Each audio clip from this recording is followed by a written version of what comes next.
Christ and the love of God and the communion of the Holy Spirit be with you all. Let us pray. Be attentive to our prayers, O Lord, and in your kindness, is your Son, who lives and reigns with you in the unity of the Holy Spirit, God, forever and ever. Amen. Be seated for the liturgy of the Lord.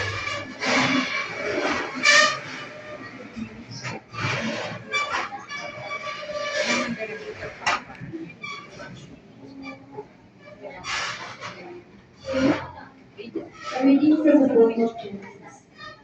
The Lord God said, "It is not good for a man to be alone. I will make a suitable partner for him."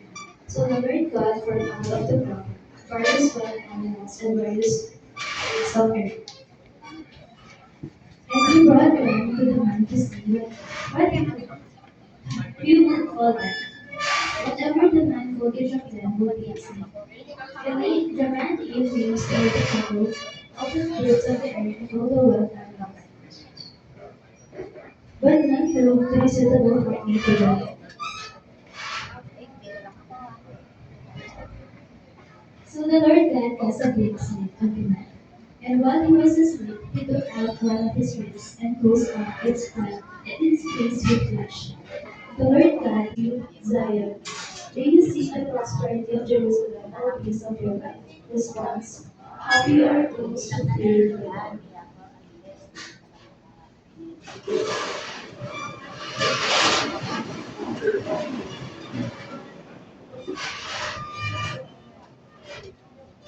Hallelujah.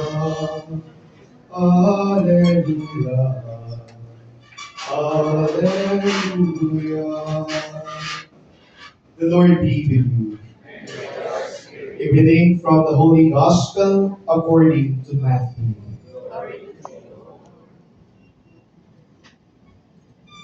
Some Pharisees came up to Jesus and said to test him, "May a man divorce his wife for any reason whatever?" He replied, "Have you not read that at the beginning the Creator made them male and female and declared, 'For this reason, a man shall leave his father and mother,' sa kanilang malaking pagdiriwang, their 25th silver wedding anniversary. Tinatanong niya ako kung pwede raw. Sabi ko naman sa kanya, "Hoy, nung sigurado na to, naramdaman na pala ng chicken." And then kanina po, tawag siya ng tawag. Kala niya hindi ako narating. Kaya pagkakita ko sa kanya, takot ka yata po, hindi tuloy. Yun yung sinabi ko sa kanya, kung sigurado. 25 years ago, Kuya Aldrin and Ate Maria, you made your vows before the Lord. You made a lot of promises for each other.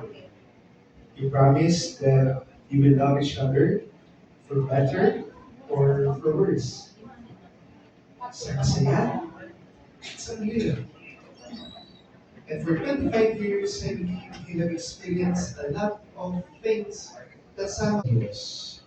Tulad ng inyong ibinangako noon. Ilang taon lang nakalipas? 25 years. Mahabang panahon. Sa totoo, wala namang kung sigurado sa anumang relasyon na pinapasok natin. There is no certainty in any relationship that we...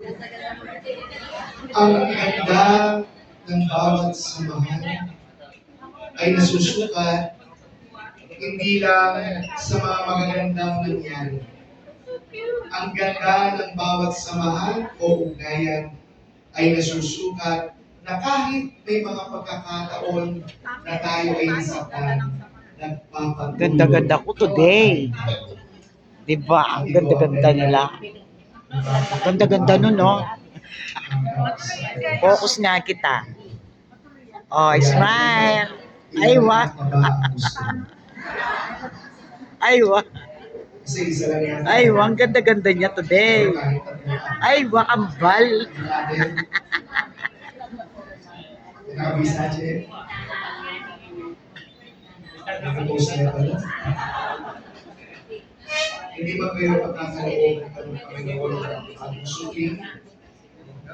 Pero ang nasa namin, pagkalooban niya kayo ng aming pagkakataon, ng aming opportunity upang mas makapagalayan ito ang inyong pagmamahalan sa isa't isa. You were not certain 25 years ago, but with the help of the grace of God, you were able to sustain the relationship as a husband. And so today, we congratulate you and wish you all the best. Marian and Dudong, congratulations, best wishes. Ano pa po natin?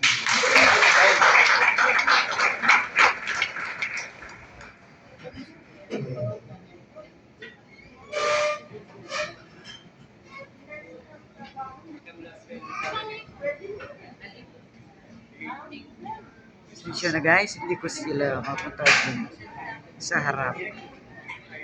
Maraming Dear Alvin and Marian, on your wedding day, you've really pledged your love. Turn your hands now and give your promise.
Peace. Thanks be to God.